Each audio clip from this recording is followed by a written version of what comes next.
Does your heart rate go up when you exercise? Or no. Here we go. This is the one that I wanted to address right here. Can you get into when you know to push through versus when something is unsafe? Because I went on a 3-mile hike yesterday and it felt okay in the moment, but after, my heart rate would not lower for hours and I haven't been able to get out of bed since. So I think that this is a really good topic. And to talk to you guys about what is safe, what's unsafe, how exactly do you know when you're safe or unsafe? And yeah, so there's a couple things here, right? It's the first thing is, I'm sorry I keep coughing. I've been like this coffee that I have.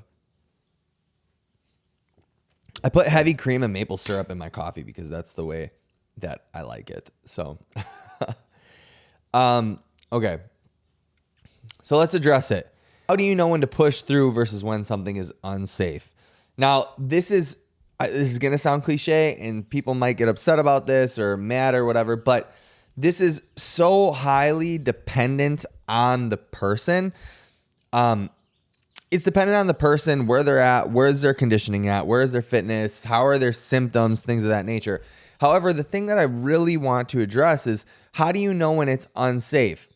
And this is such a common question of people, for people with POTS. Hold on one second.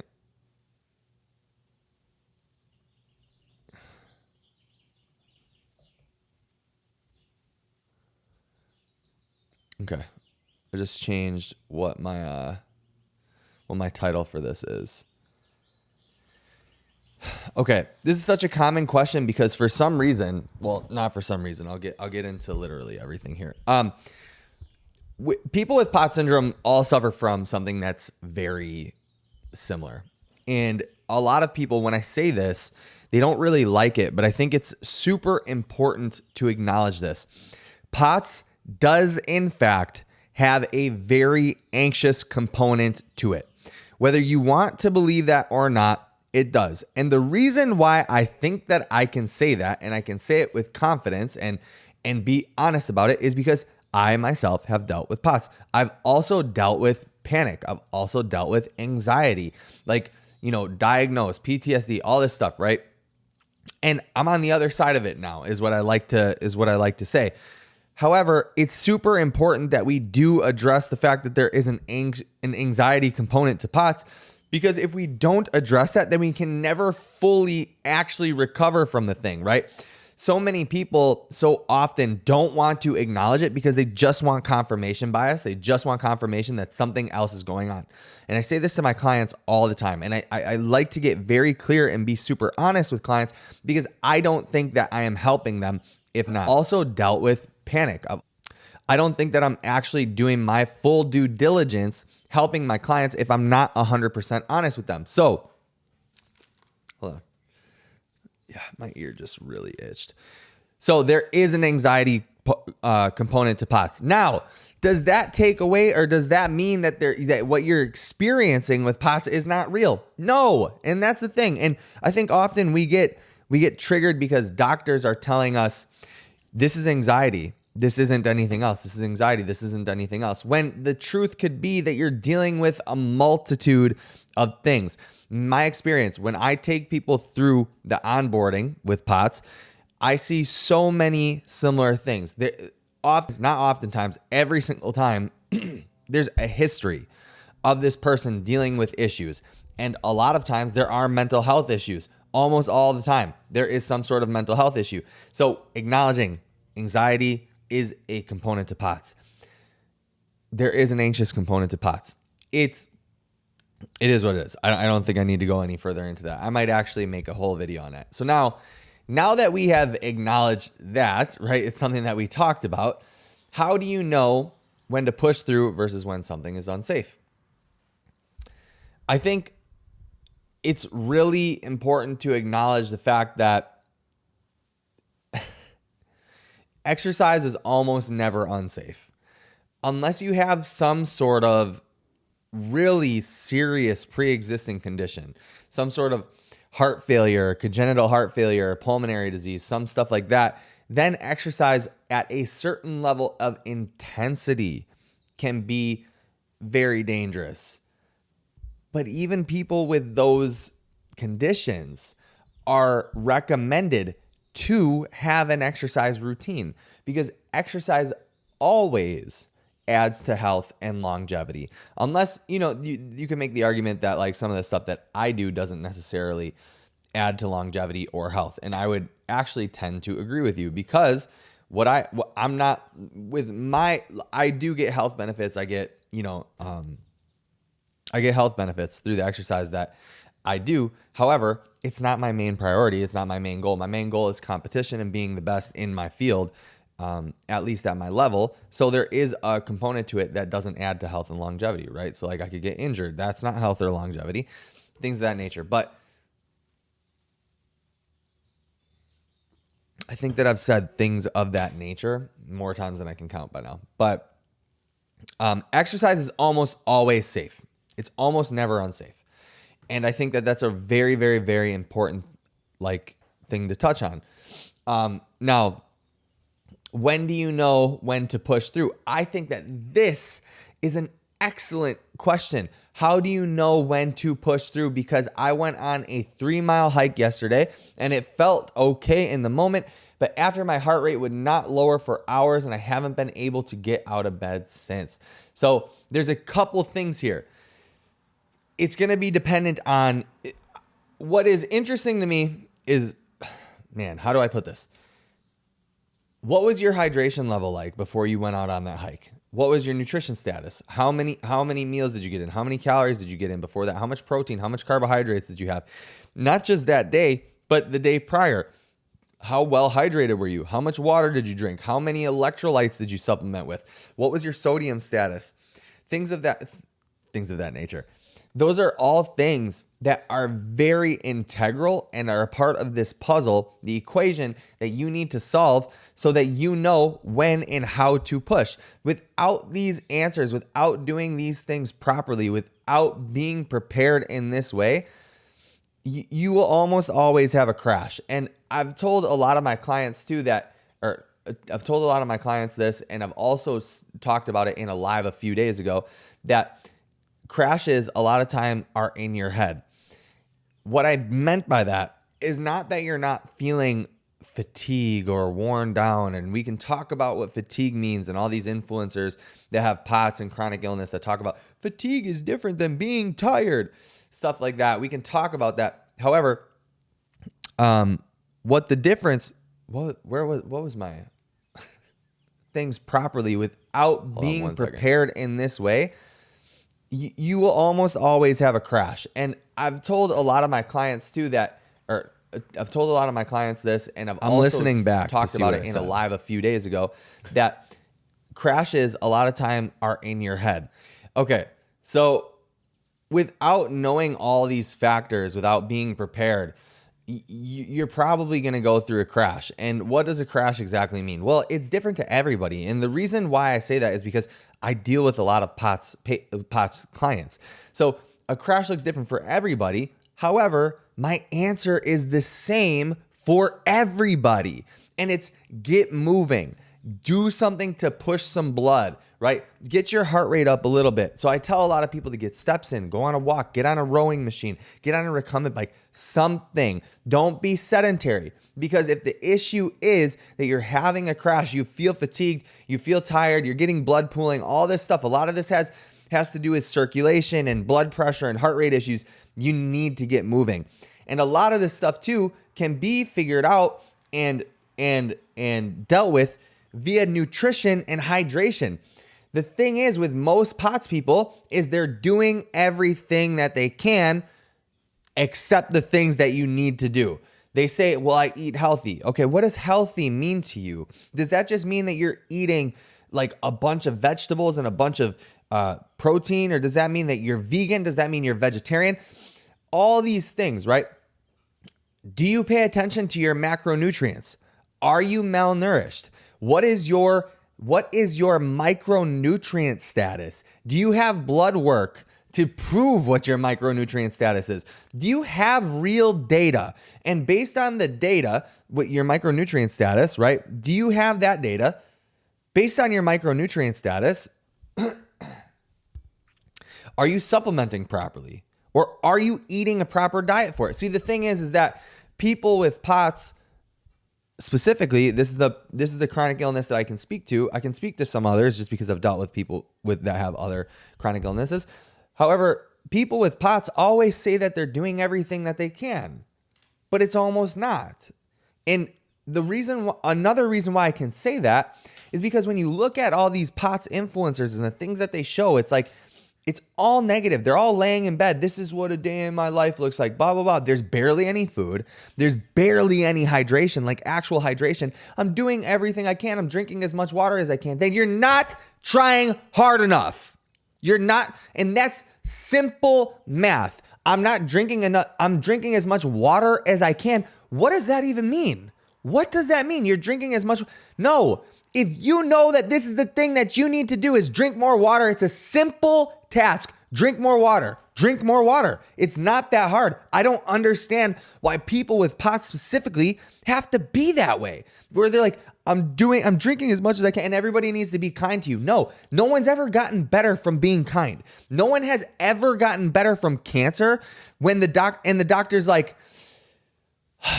you know what? You're right. You don't like the chemo. Not that I agree with chemo, but yeah, let's be kind and not do. No. They do the things that they need to do. They do the things that they need to do. And this is what the problem is, right? So now going back to the comment, the question, right? I went on a 3-mile hike yesterday. It felt okay in the moment. My heart rate wouldn't come down. I haven't been able to get out of bed since. Okay. Getting back to that question. How do you know when to push through and when to not push through? Your body gives you clear signs. Your body gives you clear signs of when to push, when to not. You also need to take accountability and know, did I fuel enough? Did I eat enough food? And this takes experimentation, right? And also, this tells me probably you haven't gone on a 3-mile hike in a long time. You probably haven't even done a 2-mile hike in a long time. And I've had this talk with clients more so recently than I have ever for some reason, is that you need to know when to dial things back too, right? I just made a video in my POTS community. I posted a video. Actually, I'll just here. I posted a video from this book. I read a quote for the Monday motivation, the start of the week or whatever, right? From this book, How Bad Do You Want It? And there's a quote in here, and this is about endurance athletes. However, we're gonna go over this, okay? One cannot improve as an endurance athlete except by changing one's relationship with perception of effort. One cannot improve except by changing one's relationship with the perception of effort. Now, what does that mean to me, right? This book has been a amazing tool for me, especially in my coaching, with coaching mindset and helping people realize, like, what does your effort actually look like? Are you actually giving, all the effort that you say you are? Now, change your relationship with effort. So often, so many people think I need to do a 3-mile hike because that's how long the hike is. Your effort might not be there, man. You got to take some steps back and realize, what have I done recently? What is the activity level that I have had? How many steps have I been averaging per day? How many steps have I been averaging per week? How many per month? How many per this year for however long I've been diagnosed with POTS? How long has it been? Okay, I'm feeling good today. I'm going to go for a 3-mile hike. No. I'm feeling good today. I'm going to do more than yesterday, a little bit more.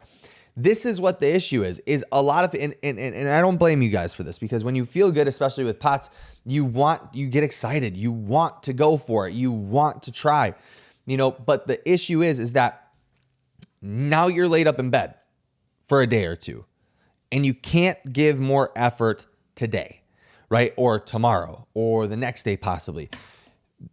How do you know when to push? How do you know when not to push? Well, you can always push It's just a perception of effort.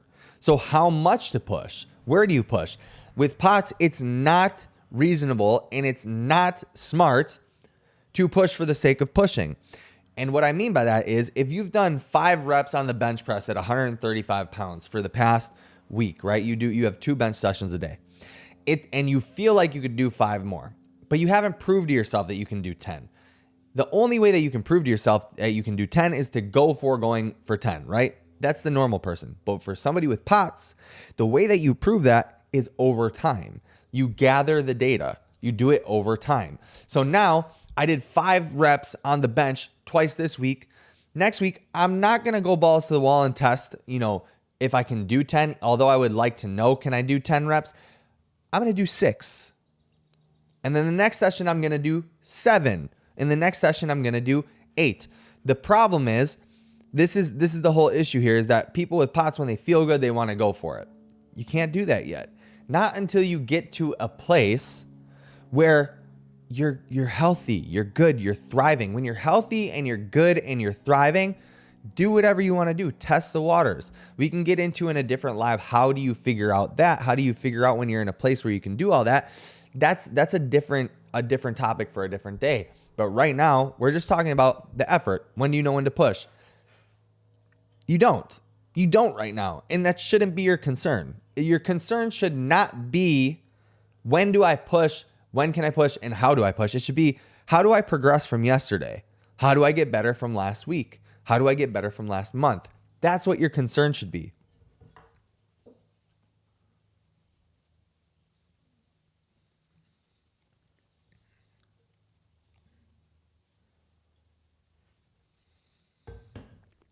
I see we have some viewers in here.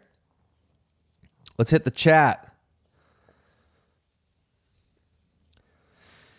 Ask some questions. Like the video if you are watching. I appreciate you guys hopping on every time that you do. I know that this is a little bit earlier of a chat or of a live today, but I've got a bunch of stuff to do, and I just wanted to at least get the content out there.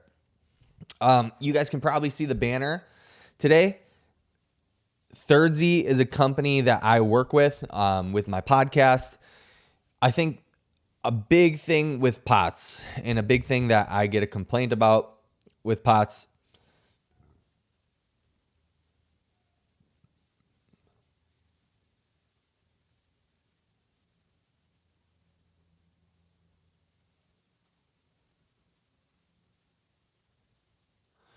sorry guys, I thought that my dog was crying.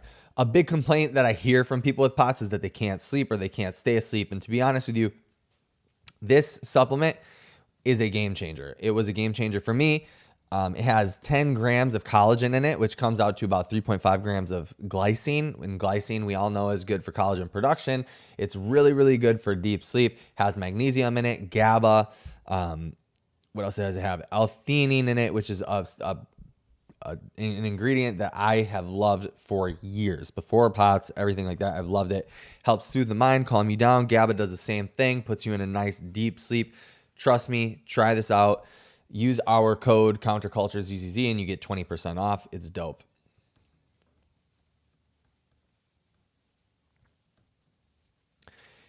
And to be quite honest with you guys too, it's a really good way for you to help support. It's a really good way for you to help support. Gives me, motivation to keep doing this stuff. Like, it is what it is. Like, helping people is great and stuff, and this is another way that you guys can help support me for supporting you, for helping you. All right, so I want to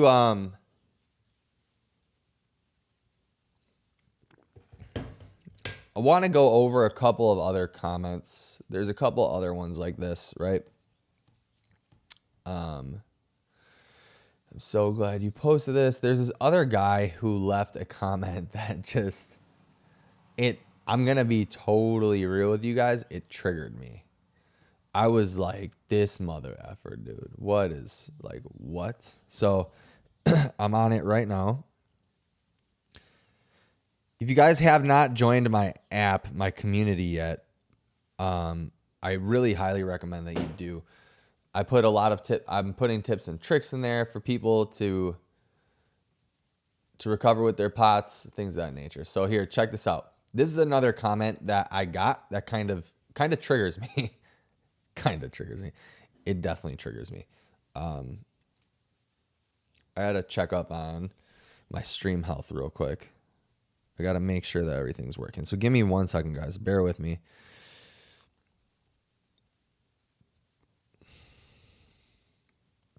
I just got to make sure that it's actually working.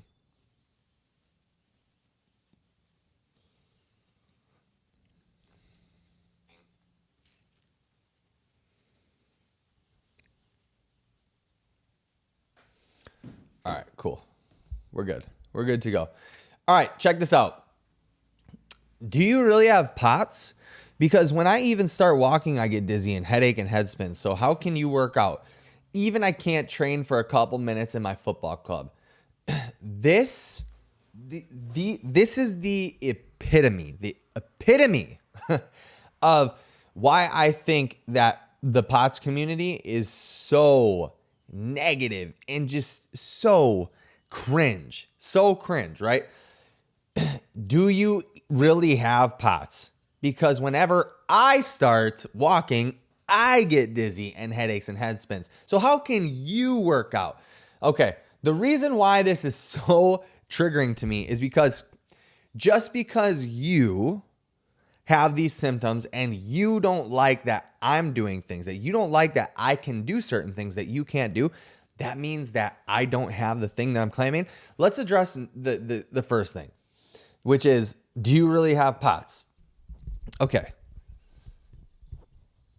POTS, whether we want to believe it or not, is such a small, fringe health concern. No one knows about it. Literally no one knows about it. Let's Google how many people have POTS. How many people have POTS syndrome? The prevalence of POTS is around 0.2% in the general population, and an estimated 500,000 to 1 million individuals in the United States have the disorder. Okay. If such a little amount of people, I just picked my nose, if such a little percent of the population has it, just think about this. What are the odds that I lie about that? What are the odds that anyone lies about having POTS syndrome? Or what are the odds that somebody, says that they have it and, it's so weird to me because it's such a fringe thing. I couldn't even imagine coming up with a lie that I have this thing that no one knows about. How else would I know about it? What did I just dictionary chronic illnesses that I can I guess take advantage of people on? I don't know. Like, is that a thing? How would, I don't know. I don't know how anybody could even ask such a silly question.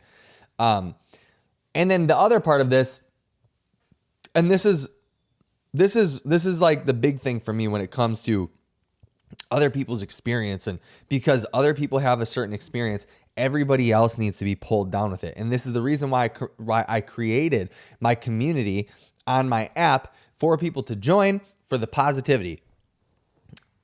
It's so cringe when somebody goes, I have this experience. It's a poor experience. And because I have this experience, nobody else can probably have a different experience.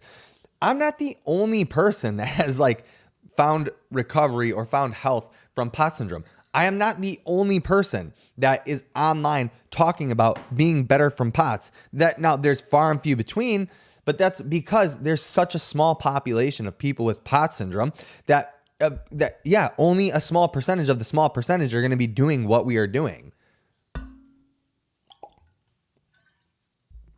And I don't mean working out and recovering. I mean, the small percentage of the small percentage is going to talk about their experience because we are such a small percentage of people. So the fact that somebody could come on and be like, do you even have POTS? Because my experience has been poor, is like, dude, have you watched any of my other videos? Have you watched any of my other videos talking about how bad my 2 years or year recovering from POTS was, figuring out everything? Have you watched any of it? No. So why are you commenting and asking me if I even have POTS? You haven't even seen my content.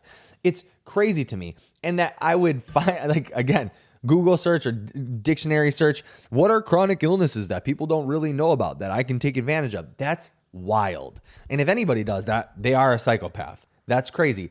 I would tend to think that most people wouldn't even think of doing that. Like, think of that idea to do. It seems insane.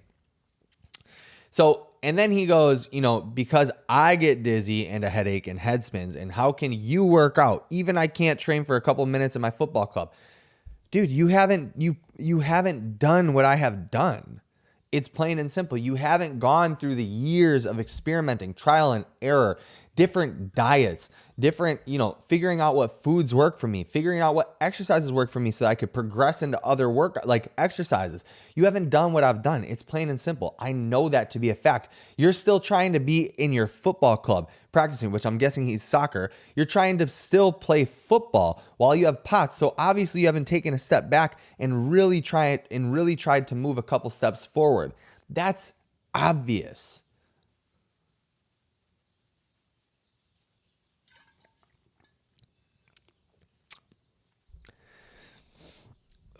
Yeah, it's rough, dude. It's rough. I get triggered by some of these comments because they're just so asinine.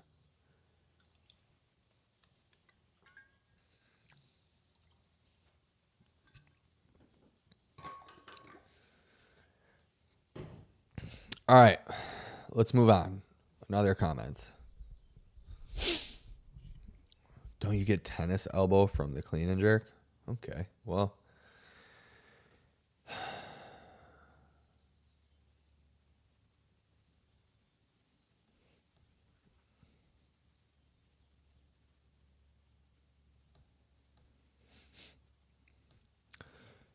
Yeah, I don't know, man. Most of my comments are overwhelmingly positive. Most of them. And that's really good. I love the fact that most of my comments are overwhelmingly positive. And I think that that's because I try to have a very positive attitude. I don't do any of the woe is me stuff. Even if I felt woe is me, I wouldn't do any of the woe is me stuff for obvious reasons.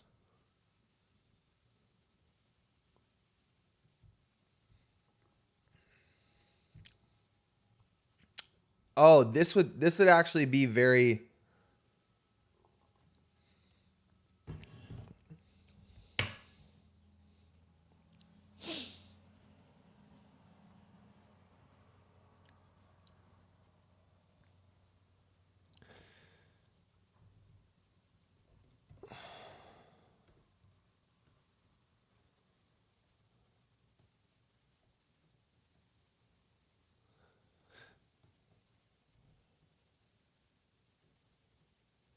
All right, we got a chat.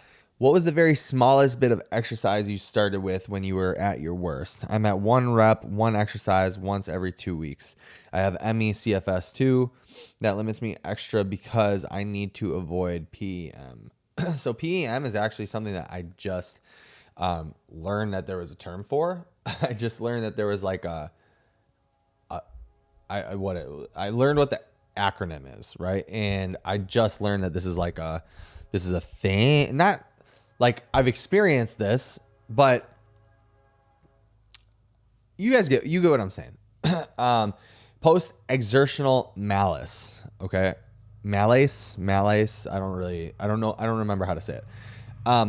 So what was the smallest amount of exercise that I started with? The smallest amount of exercise that I started with, to be honest with you, was just walking on a treadmill. If you guys look back, I have this video talking about my experience with POTS, how I got diagnosed, and things of that nature. And what happened was one day I had run out of the gym, I think like 7 times. I ran out of the gym, like I can't breathe, I'm gonna die, blah, blah, blah, blah. And then I ended up telling myself, you're either gonna finish this workout or you're going to die trying. And then I finished the workout. And so from there, I just progressed walking on a treadmill. I progressed time, I progressed intensity, I progressed speed, incline, all these different things, right?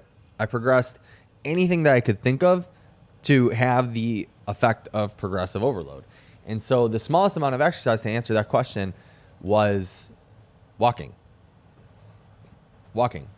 And through all the stuff that I had learned previously in school, and because I'm an exercise science nerd, I'm an exercise physiology nerd, I just learned that aerobic base is the longevity secret, basically, and having a certain amount of muscle is also the longevity secret. But I figured out that for POTS specifically, it's my belief that aerobic capacity is the secret to getting better.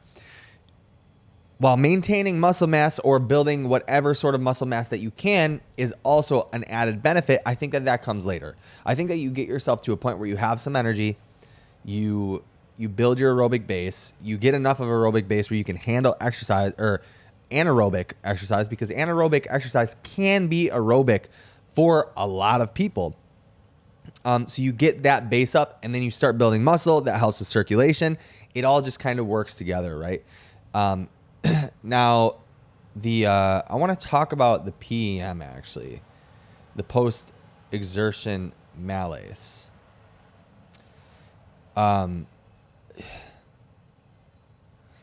I truly believe that this is. We can talk about all the intricacies of CFS and all that, and no, I don't want to at all, because I'm definitely not an expert on it. I only know what I know, and I only know what I've heard and listened and read about it. But what I have to say about the malaise, right, is that I think that this is also a problem of deconditioning.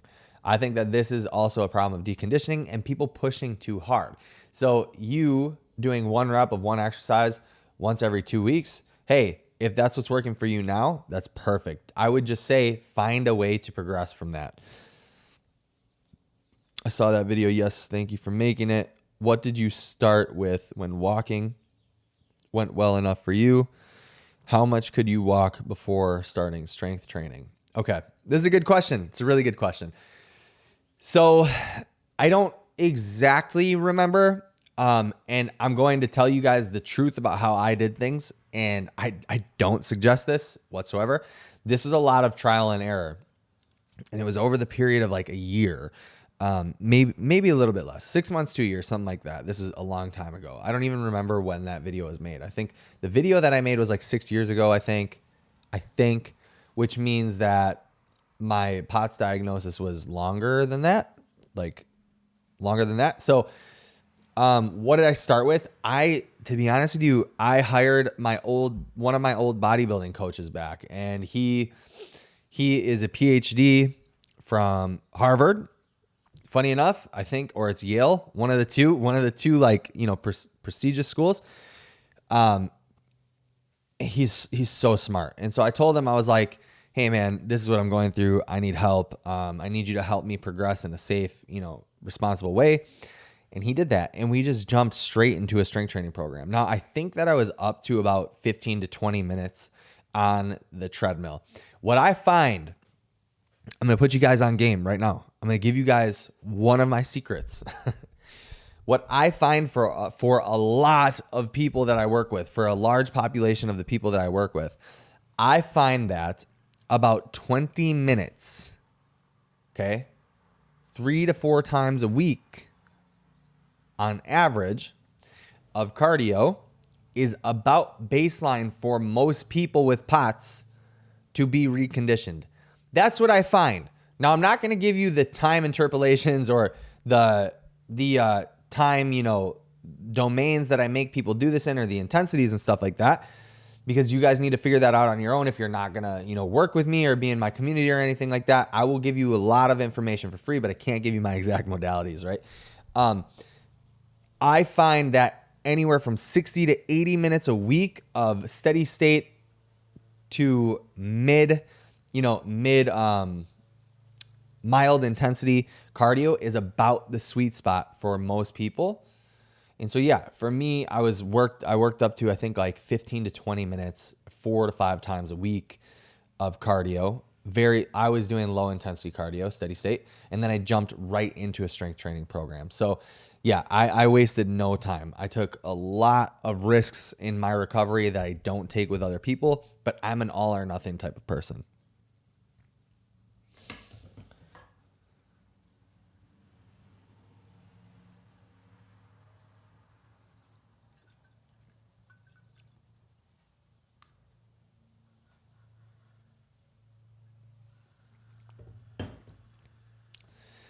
So yeah, ask more questions. I really like those questions. That was good.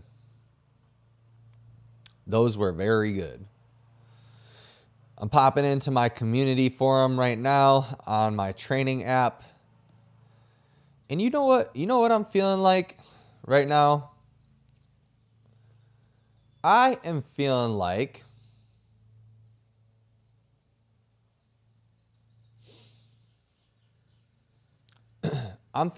I want to give you guys a week or two for free of my autoflow, and so that you guys can see my autoflow of my program, so you guys can see what the community is like, the positive POTS community is like, that you have a positive place to go to talk about POTS and not something negative where everybody ruminates on everybody's anxieties and feeds off of each other's stuff.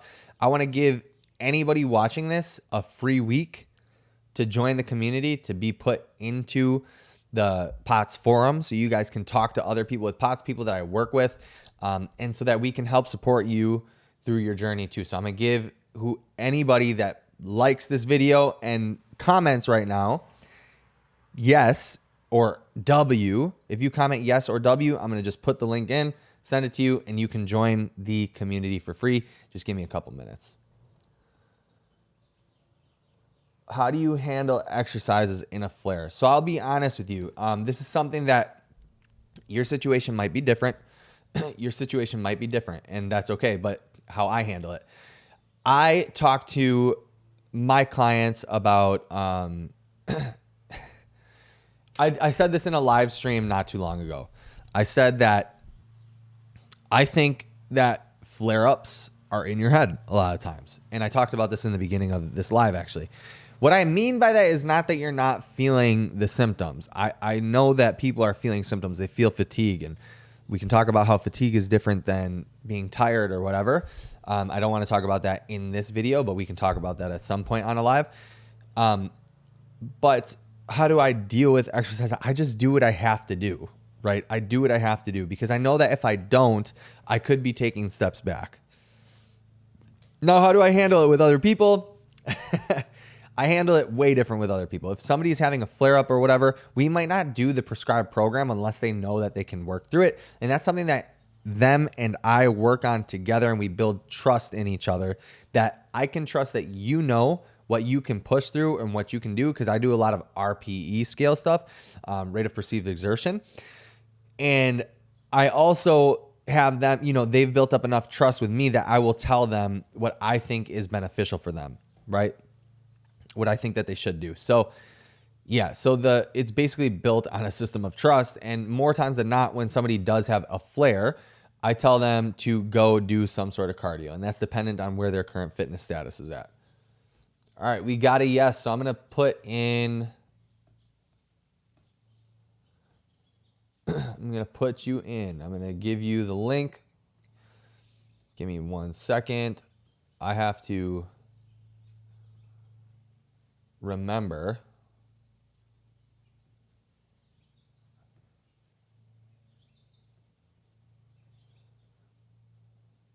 How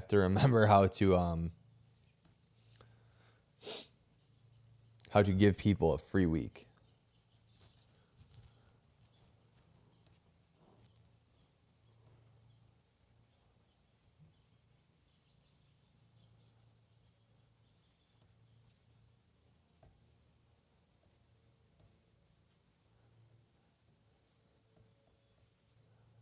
Allow trial period.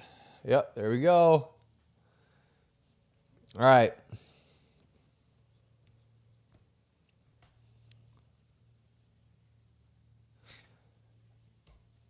Hey, I hope that I can pronounce your name right. Jizand? Can you go DM me on Instagram and I'll send it to you there. So if you go follow me and you DM me, I will send you a link to the community and you'll get a free 7-day trial. For you specifically, I would say do not follow the workout program. I don't know where your fitness is at. If you look at the workout program and you find that it seems okay for you, then I think that, I'll leave it up to you to do that. There's going to be a questionnaire in there. There's going to be some health stuff. You need to fill all that out. You need to sign, and then it'll let you do the. It will let you do the program. It'll let you in, and then I'll add you to the forum.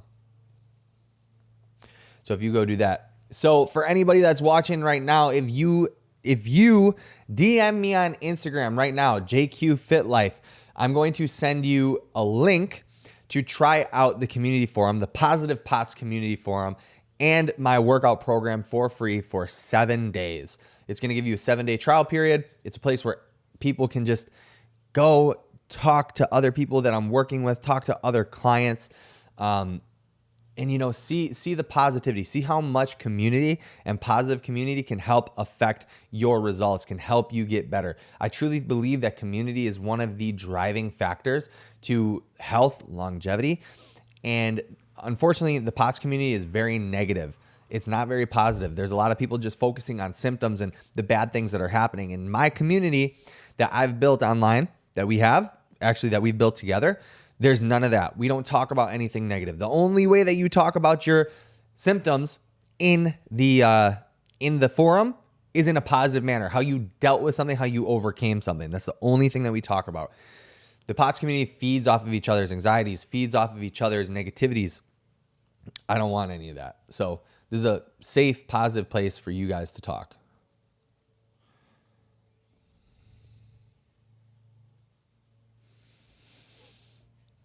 I'm getting a bunch of texts.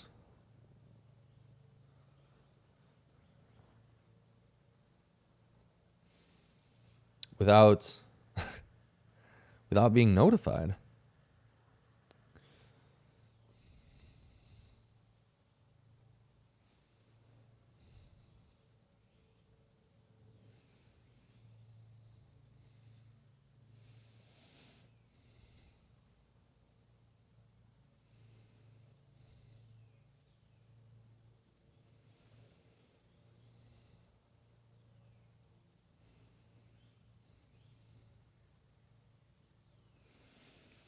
There we go. All right, cool. Let's keep this going.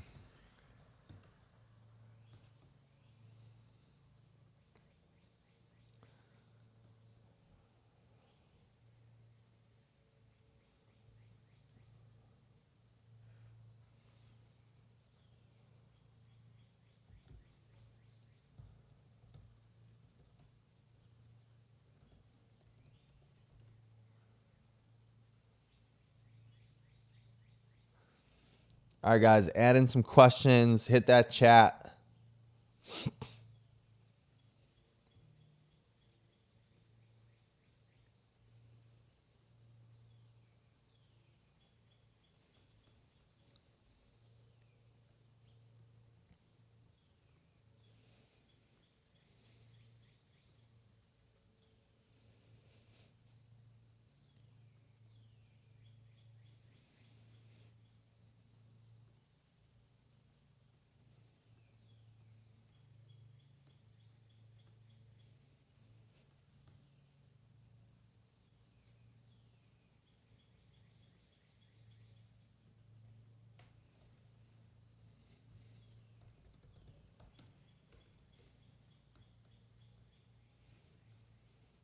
All right.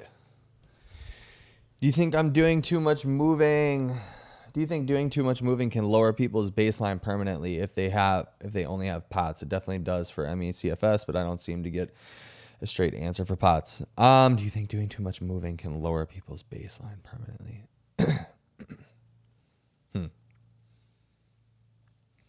Let me think of the right way to answer that. No. No, and no. No. I don't think that there's any evidence to suggest that for any condition. I don't think that there's any any evidence at all. Even what I would say is that it could definitely set you back a little while, right? It could set you back. Do you think moving too much can lower people's baseline? I guess I don't understand what the question is actually. Can you redo it? Because how I am taking this is, do you think too much moving can lower people's baseline permanently if they only have POTS? So do you mean if you move a lot, your max or your minimum required cardio would be 15 minutes instead of 20 minutes? So it's like a positive thing? Is that what you mean? Or what exactly are you asking?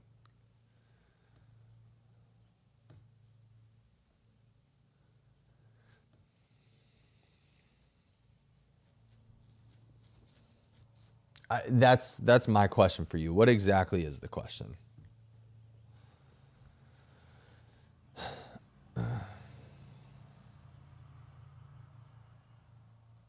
And also, I sent you the link via Instagram.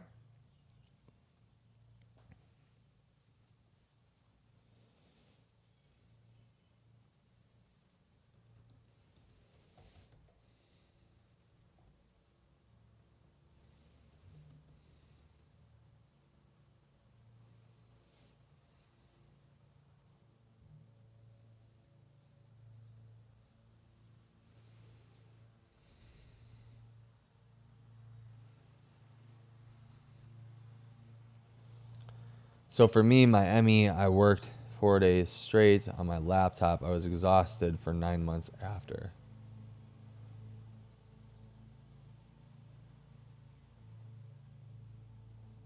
For my ME, I worked 4 days straight.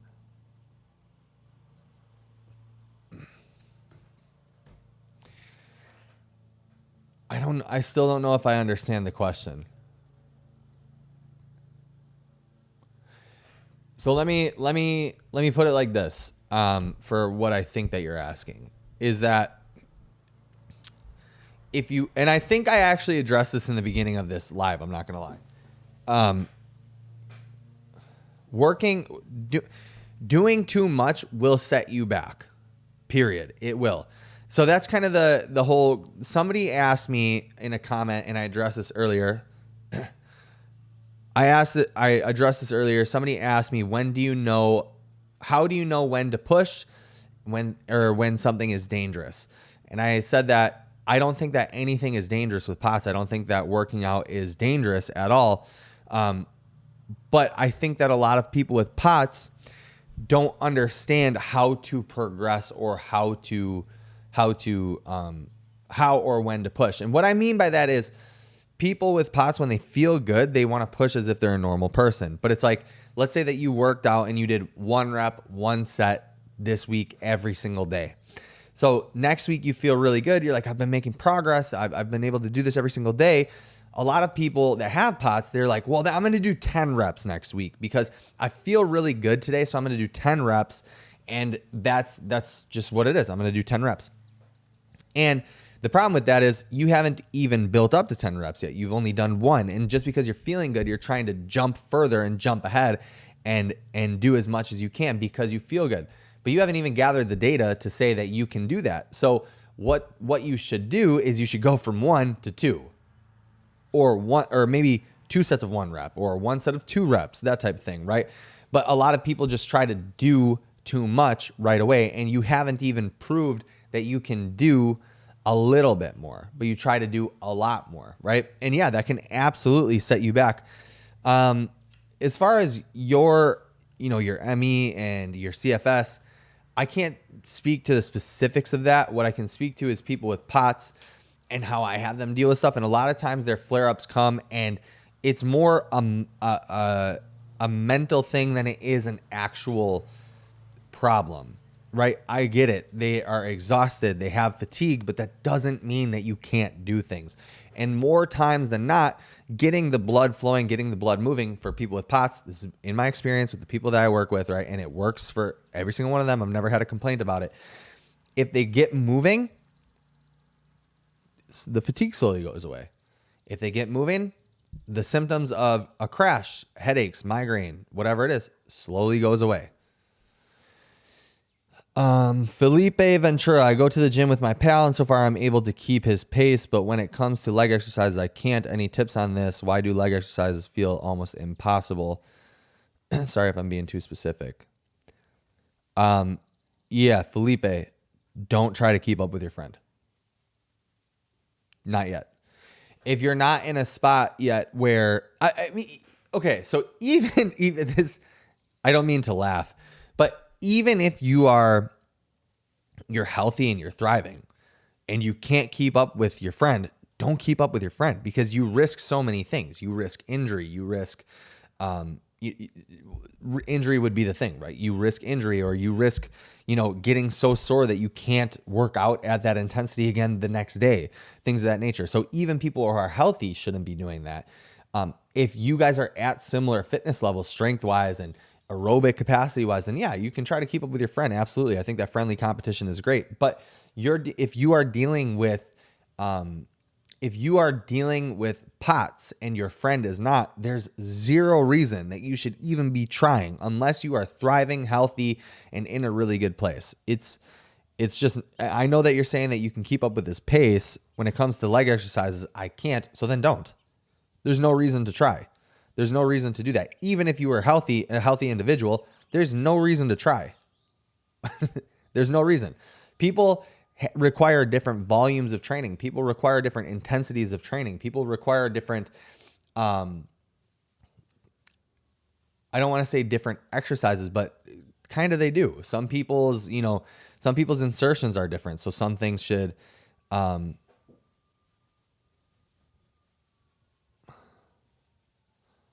yeah, I think what I said is pretty clear.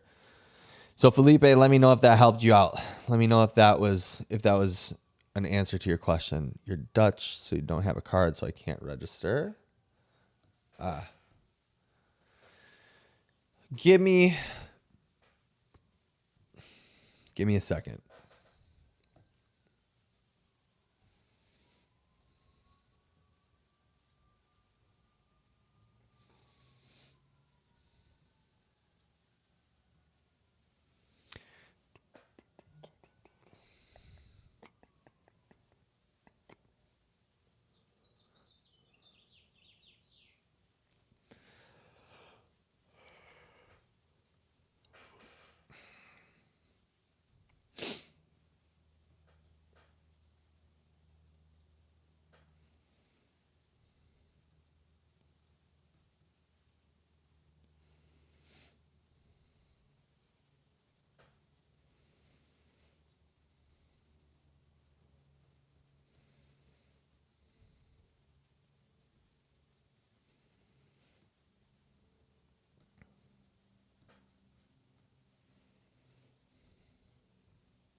It should.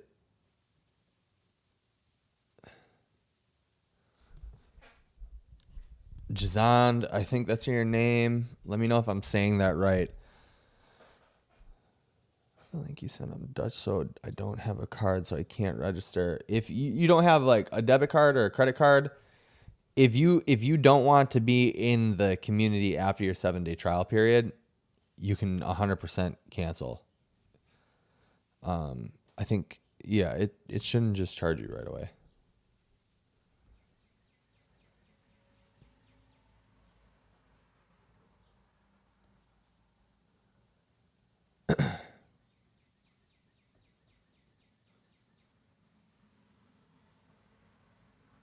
Yeah, it shouldn't just charge you. I don't know if that's what the issue is.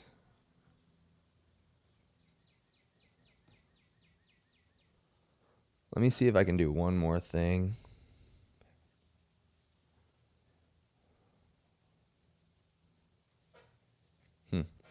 Maybe I should have figured this out before I went live, huh? Or before I offered that.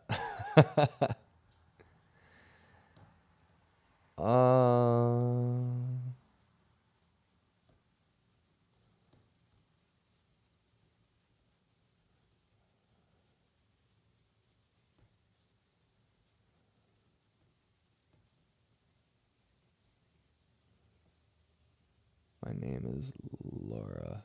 Laura. Got it. I'm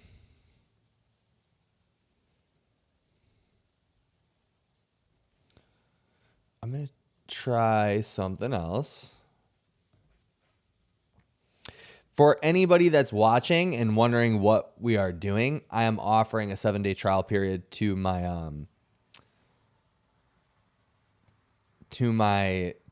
training community online, Positive Pots Community training program. 7-day trial period.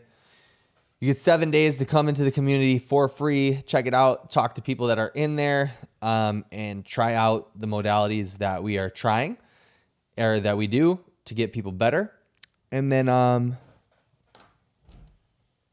yeah, you get 7 days. 7 days for free.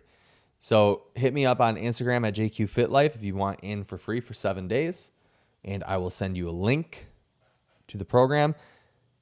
Yeah, Laura, sorry, I don't exactly know what's going on here, but if I can figure it out, then I will. Actually, there's this right here. If I can figure this out, then I will send you a new link.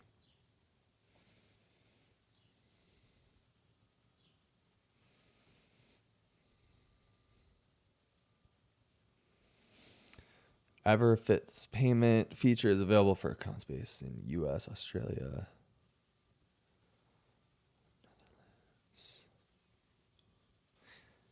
Oh, yeah, you know what? I don't think that it's made for you guys. Unfortunately. Sorry, Laura.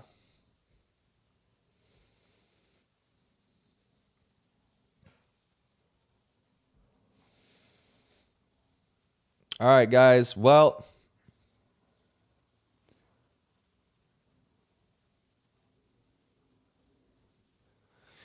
it's been an hour. I've been on here for an hour. Tried a different schedule today. Tried going on a little bit earlier. Thought that it might work out. And it ended up being a good live, I think. So if you guys did enjoy this, please hit that like button, subscribe if you are new. Try out Thirdsy for all your sleep needs. And we'll talk to you in the next one. Thanks so much for coming on with me, hanging out. Peace out. Goodbye.